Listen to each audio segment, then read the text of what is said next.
ঝালকাঠি ও ভোলায় শুরু হয়েছে ইলিশ ধরা। এ নিয়ে বিস্তারিত জানাতে যুক্ত হচ্ছেন আমাদের সহকর্মী নাইম হাসান ইমো এবং ছোটন সাহা।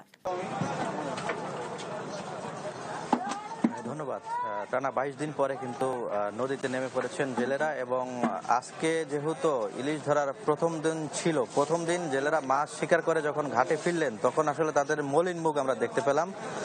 কারণ তারা বলছিলেন যে তারা 22 দিন পরে যে ইলিশ তাদের পাওয়ার কথা ছিল সেটি তারা কিন্তু পায়নি এবং তারা বলছিল যে যতটুকু তারা প্রত্যাশা করেছিলেন ইলিশের সেই প্রত্যাশা কিন্তু তাদের পূরণ হয়নি। অর্থাৎ তারা অনেকটাই মলিন মুখ এবং আড়তদাররাও বলছিলেন যে প্রথম দিন ইলিশের উৎপাদন এবং ইলিশ যে ধরা পড়ছে তা খুবই কম, তবে আগামী বেশ কয়েকদিনে এই ইলিশের যে পরিমাণ সেটি আরো বাড়বে এমনটি বলা হয়েছে এবং মৎস্য বিভাগ থেকেও আমাদেরকে বলা হয়েছিল যে তাদের যে অভিযানটি সেই অভিযানটি তারা সফল দাবি করেছে এবং তাদের যে এবছর যে ইলিশের লক্ষ্যমাত্রা 1,92,000 মেট্রিক টন সেটিও কিন্তু পূরণ হবে, যেহেতু তাদের এই অভিযানটি সফল হয়েছে এবং তাদের যে লক্ষ্যমাত্রা সেটিও তারা অর্জিত হবে এমনটি কিন্তু তারা বলছিল। তো আমরা ইলিশের ঘাটগুলোতে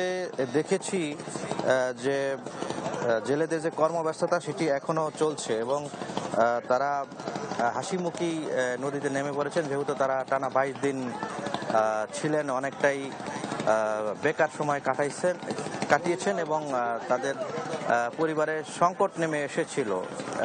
এর পরিপ্রেক্ষিতে তারা নদীতে নেমে এখন পর্যন্ত তাদের সেই আশা পূরণ হয়নি। তারা তবে মনে করছে যে আগামীতে আরো বেশি ইলিশ তাদের জালে ধরা পড়বে এবং তাদের যে সংকট আছে সেই সংকট দূর করার স্বপ্ন কিন্তু তারা দেখছেন। তো এ ছিল আমার কাছে যে ইলিশ ধরার প্রথম দিনে মাছঘাটগুলোর যে চিত্র তা নিয়ে সর্বশেষ তথ্য। শায়লা।